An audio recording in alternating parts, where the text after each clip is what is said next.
So finally मेरा जो US visa है वो अप्रूव हो गया है, वो भी फर्स्ट अटेम्प्ट में। हेलो एवरीवन, मेरा नाम निधि है और यूएस वीज़ा का जो प्रोसेस मैंने फॉलो किया वो मैं आप सभी के साथ शेयर करूंगी। अगर आप यूएस वीज़ा के लिए अप्लाई कर रहे हैं तो कौन सा फॉर्म आपको भरना है, कौन सी आपको वीज़ा कैटेगरी फिल करना है, ये सारे जो डिटेल्स होंगे वो आने वाले वीडियोस में मैं आप सभी के साथ शेयर करूंगी। लेकिन फ़िलहाल आज मैं आपके साथ शेयर करूंगी कि जो यूएस वीज़ा इंटरव्यू था उसमें मुझसे क्या क्वेश्चंस पूछे गए, क्योंकि कल ही मैंने ये इंटरव्यू दिया है इसलिए अब ये क्वेश्चंस मुझे याद है। आगे मैं हो सकता है भूल जाऊँ, तो पहले मैं ये वाला वीडियो आप सभी के साथ शेयर कर रही हूँ। तो यूएस वीज़ा इंटरव्यू के लिए जो भी आपको टाइम स्लॉट मिलता है आप उससे थोड़ा पहले ही पहुँचे वहाँ पर। तो मुझे 11:15 का टाइम मिला था, लेकिन मैं 10 सवा 10 के आसपास पहुँच गई थी और जो लाइन थी उसमें लग गई थी और विद इन एन आवर ये पूरा प्रोसेस मेरा कंप्लीट हो गया था। अब उस टाइम भीड़ ज़्यादा नहीं थी इसलिए मैं तुरंत लाइन में लग गई। आपको वहाँ पर अंदर कुछ भी ले जाने नहीं दिया जाता, ना ही आप अपना मोबाइल फ़ोन, कोई भी गैजेट कुछ नहीं ले जा सकते हैं। जो आपके मेन डॉक्यूमेंट्स हैं सिर्फ वही आपको लेके जाने होते हैं। बाकी सारी चीज़ें अगर आपके साथ कोई जा रहा है तो आप उनको वो हैंड ओवर कर दीजिए, वो वहाँ पर संभाल के रखेंगे।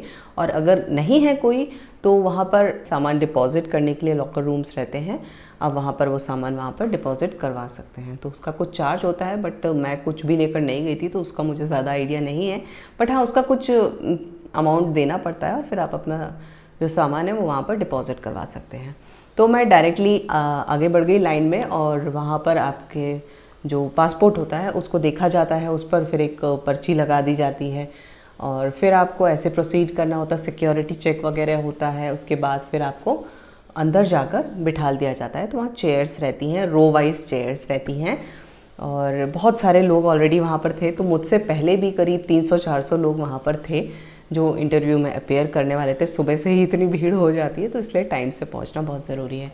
अब क्या होता है कि वो जो 4-5 रोज़ हैं, तो पूरा का पूरा जो रो होता है उसमें आप करीब मान के चलिए कि 50-60 या उससे भी ज़्यादा लोग रहते हैं। तो वो इकट्ठे पूरे रो को भेजते हैं कि अब आप आगे जाइए, प्रोसीड करिए अपने इंटरव्यू वाले सेक्शन में। तो पूरे के पूरे रो आपके आगे बढ़ जाते हैं। फिर क्या होता है कि आप अंदर जाएंगे, वहाँ पर आपका फिर से बायोमेट्रिक होता है, जो आपके फिंगरप्रिंट्स वगैरह होते हैं वो लिए जाते हैं और फिर आपको आगे प्रोसीड करना होता है। फिर वहाँ पर क्यू होती है, बहुत लंबी लाइन होती है जहाँ पर आपको अपने टर्न का वेट करना होता है। और बहुत सारे वहाँ पर सेक्शंस होते हैं इंटरव्यू के लिए भी, करीब 10-12 सेक्शंस थे वहाँ पर। मैंने इतना ध्यान नहीं दिया, बट हाँ बहुत सारे वहाँ पे होते हैं जगह जहाँ पर आप इंटरव्यू दे सकते हैं। अब इसके बाद आपको अपने नंबर का वेट करना है, धीरे धीरे क्यू आपकी आगे बढ़ेगी। अब आ जाता है मेन इंटरव्यू वाला एरिया।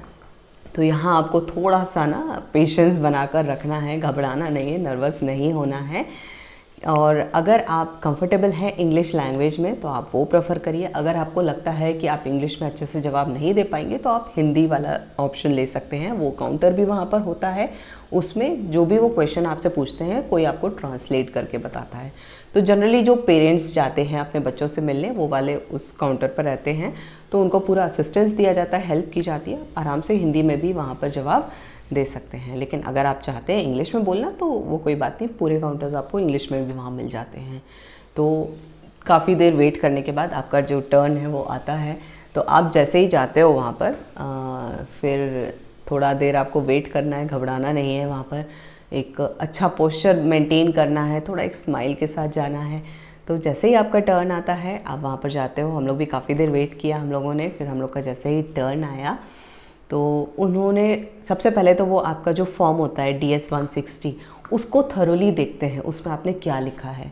भले ही आप अपने साथ सपोर्टिंग डॉक्यूमेंट्स लेकर जा रहे हैं, लेकिन कई बार वो उन डॉक्यूमेंट्स को देखते तक नहीं हैं। वो सिर्फ आपके मन की शांति के लिए है कि हाँ आपके पास कुछ ना कुछ बैकअप है, बट वो इन जनरल वो डॉक्यूमेंट्स नहीं देखते हैं। वो जो आपका फॉर्म है DS-160 उसी को रेफ़र करके वो आपसे सारे क्वेश्चंस पूछते हैं। तो कुछ देर वो फॉर्म देखा उन्होंने मेरा और फिर उन्होंने क्वेश्चंस पूछे। तो जो उनका पहला क्वेश्चन था, जो बहुत ही कॉमन है, हर किसी से पूछा जाता है, why do you want to go to USA, what is your purpose of your visit. आप USA क्यों जाना चाहती हैं, क्या उसका रीज़न है। तो मैंने बताया कि I want to go and visit my brother over there, I also want to see the places, different places around. और इसके साथ साथ क्योंकि मैं अपने बेटे के साथ ट्रैवल कर रही हूँ तो मैंने बताया कि I will go there during his summer vacation. तो एक ही सेंटेंस में मैंने तीनों चीज़ें बता दी। पहली चीज़ तो I want to go and visit my brother who lives in so and so place, ये एक चीज़ बता दी। दूसरी चीज़ I want to go there for tourism purpose, और तीसरी चीज़ मैं अपने बेटे के साथ जा रही हूँ ड्यूरिंग हिज समर वेकेशन। तो ये 3 चीज़ें मैंने एक सेंटेंस में कवर कर दी। अब इसमें क्या होता है ना, पहली चीज़ तो you have to be very sure कि आप किस पर्टिकुलर जगह जाना चाह रहे हैं। आपको जनरल आंसर नहीं देना है, एग्जैक्टली कौन सी लोकेशन है आप वहाँ जाना चाह रहे हो, कहाँ पर किससे मिलने जा रहे हो। अगर किसी से मिलने नहीं जा रहे हो, सिर्फ आप टूरिज़्म के लिए जा रहे हैं, तो फिर आप वो बताइए कि मैं यहाँ पर ये जगह घूमने जा रहा हूँ या जा रही हूँ। तो मैं क्योंकि अपने भाई से मिलने जा रही हूँ तो मैंने उनकी जो लोकेशन है वो एग्जैक्ट बताई। फिर उसके आसपास मैं घूमने जाना चाहती हूँ और साथ साथ मैं अपने बेटे के साथ जा रही हूँ, तो उसके समर वेकेशन के टाइम मैं जाऊँगी। तो ये सबसे इम्पॉर्टेंट चीज़ है, क्योंकि उन्हें ये लगना चाहिए कि आप वहाँ से वापस भी आएंगे। आप वहाँ पर बसने नहीं जा रहे हैं, वहाँ जॉब करने नहीं जा रहे हैं। आपका जो मोटिव है वो सिर्फ वहाँ पर घूमना है और वापस आना है। तो ये एक चीज़ का ध्यान रखना है। इसके बाद दूसरा क्वेश्चन उन्होंने पूछा कि आपका भाई वहाँ पर क्या करता है। तो वो मैंने बताया कि वो सो एंड सो कंपनी में इस पर्टिकुलर जॉब में है। फिर उनका कौन सा वीज़ा है वो बताया कि उनका ये वाला वीज़ा है, इस वीज़ा पर वो जॉब कर रहे हैं। फिर वो कब से वहाँ पर जॉब कर रहे हैं, तो बहुत सारे डिटेल्स उन्होंने इस बारे में पूछे, तो वो सारे डिटेल्स मैंने उनको बताए। फिर उन्होंने पूछा कि आप क्या करते हो, आपका क्या जॉब है।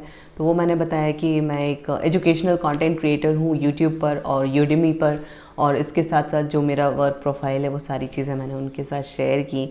और कोशिश ये करना है कि जो भी आप जवाब दें, कम से कम सेंटेंसेस में जितना ज़्यादा आप डिटेल कवर कर सकते हैं वो करिए, क्योंकि बहुत ज़्यादा आपको बोलने का मौका नहीं दिया जाएगा। जो आपसे सवाल किया जा रहा है उसी का जवाब आपको देना है, लेकिन उसमें भी आपको एक रेलेवेंट इन्फॉर्मेशन वहाँ पर प्रोवाइड करनी है। तो ये चीज़ हुई। इसके बाद वो पूछेंगे कि what is your monthly salary, तो वो आपको बताना है। फिर वो पूछेंगे कि फिर उन्होंने मेरे हस्बैंड के बारे में पूछा कि व्हाट डज़ ही डू। फिर उन्होंने पूछा कि how much does he earn, मतलब उनकी मंथली सैलरी कितनी है, तो वो बताया। फिर उन्होंने पूछा कि how will you afford this trip, how will you manage this trip, मतलब क्या आपके पास इतना फ़ंड है, इतने पैसे हैं कि आप इस ट्रिप को कर सकते हैं अफोर्ड। तो वो मैंने बताया कि I have sufficient funds to take care of all the expenses for both of us, मतलब मैं और मेरा बेटा, तो मैं इन दोनों के लिए जो भी एक्सपेंसेस होंगे, जो भी खर्चा होगा वो मैं बेयर कर सकती हूँ, मेरे पास उसके सफिशेंट फंड्स हैं। अब जब आप फॉर्म DS 160 भरते हैं तो उसमें भी ये सारे क्वेश्चंस होते हैं कि आपकी मंथली सैलरी क्या है, आप क्या करते हो, तो वही सारी चीज़ें आपसे पूछी जाती हैं, कुछ अलग से नहीं पूछते हैं। तो आपको ध्यान इतना रखना है कि जो भी वो क्वेश्चंस पूछें आप उनका बिल्कुल क्लियर जवाब दें, घुमा फिरा के जवाब नहीं देना है, बिल्कुल डायरेक्ट आंसर्स आपको देना है। और ऐसे कोई कठिन क्वेश्चंस आपसे नहीं पूछेंगे, जो आपने अपने फॉर्म में क्वेश्चंस भरे हैं, आंसर्स भरे हैं, वही आपसे पूछे जाते हैं। तो उनका क्या होता है मेन पर्पस, कि जो आपने फॉर्म में लिखा है क्या वही चीज़ आप बोल रहे हो या फिर वो दोनों चीज़ें अलग हैं। तो कोशिश करें दोनों में बिल्कुल डिफरेंस ना हो, दोनों सिमिलर हो, ठीक है। इस चीज़ का ध्यान रखना है। वो लोग इस चीज़ को वेरीफाई कर रहे होते हैं कि जो फॉर्म में है वही आप बोल रहे हो, कुछ अलग नहीं है, घुमा फिरा के नहीं बोलना है, क्लियर बोलना है। और क्वेश्चंस तो जैसे मोर और लेस सभी से सेम पूछे जाते हैं, मुझसे भी इतने ही क्वेश्चंस पूछे थे। इसके बाद उन्होंने क्या किया, बायोमेट्रिक लिया मेरा, फिर से फिंगरप्रिंट्स लिए, और फिर उन्होंने कहा कि congratulations your visa has been approved, और विद इन अ वीक आपको आपके पासपोर्ट्स मिल जाएंगे। क्योंकि मैंने प्रीमियम डिलीवरी सर्विस ली है, इस कारण से your visas will be delivered to your home place. तो क्वेश्चंस तो देखिए मोर और लेस सभी से एक ही तरह के पूछे जाते हैं, बहुत ज़्यादा डिफरेंस नहीं होता है। जैसे आप टूरिज़्म के लिए जा रहे हैं तो वही गिने चुने सवाल होते हैं उनके, वो आपसे पूछे जाते हैं, लेकिन वहाँ पर वो आपका चेक करते हैं कॉन्फिडेंस लेवल, आपका कंफर्ट लेवल। तो नेचुरल सी बात है, जब आप इंटरव्यू दे रहे हैं और इतना सब कुछ हाइप क्रिएट की जाती है US वीज़ा को लेकर, तो नर्वसनेस होना बहुत ही नेचुरल सी चीज़ है। लेकिन फिर भी कोशिश करें कंफर्टेबल रहें, एक रिलैक्स स्टेट ऑफ माइंड में वहाँ पर जाएं, एक स्माइल बनाए रखें अपने चेहरे पे, घबराएं नहीं। और सबसे इम्पॉर्टेंट चीज़ होती है आपका कॉन्फिडेंस लेवल। होता क्या है, 2-3 क्वेश्चन में तो सब लोग रटे रटाए जवाब दे देते हैं, लेकिन जैसे जैसे उनके क्वेश्चंस बढ़ते हैं तो थोड़ा सा ना लोग घबराना शुरू कर देते हैं, नर्वस होना शुरू कर देते हैं, और वहीं पर गड़बड़ हो जाती है। तो कोशिश करें जितने भी क्वेश्चंस वो पूछ रहे हैं आप रिलैक्स होकर उनका जवाब दीजिए, शांति से जवाब दीजिए। तो वो चीज़ बहुत मायने रखती है। एक आई कांटेक्ट बनाकर रखना है, ये नहीं कि सामने वाला आपसे पूछ रहा है तो आप इधर देख रहे हैं, उधर देख रहे हैं, नीचे देख रहे हैं, ऐसे नहीं।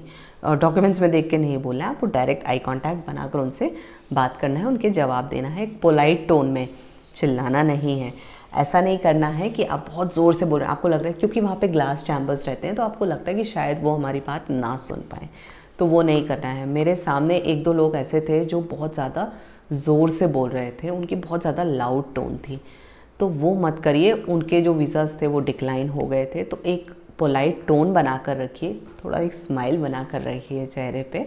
आपकी बॉडी लैंग्वेज भी रिलैक्स होनी चाहिए, कॉन्फिडेंट होनी चाहिए, और आपके फेस पर एक कॉन्फिडेंस दिखना चाहिए, क्योंकि वो ये सारी चीज़ें आपकी चेक कर रहे होते हैं।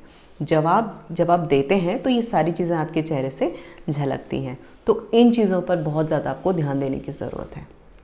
तो ये कुछ एक क्वेश्चंस थे जो मुझसे पूछे गए थे, और मेरे जो आगे थे, आगे एक और लेडी थी, वो भी इसी तरह का केस था। वो भी अपने बच्चों के साथ जा रही थी अपने भाई से मिलने, तो मैं उनके क्वेश्चंस सुन रही थी, क्योंकि मेरा भी उसी तरीके का केस था।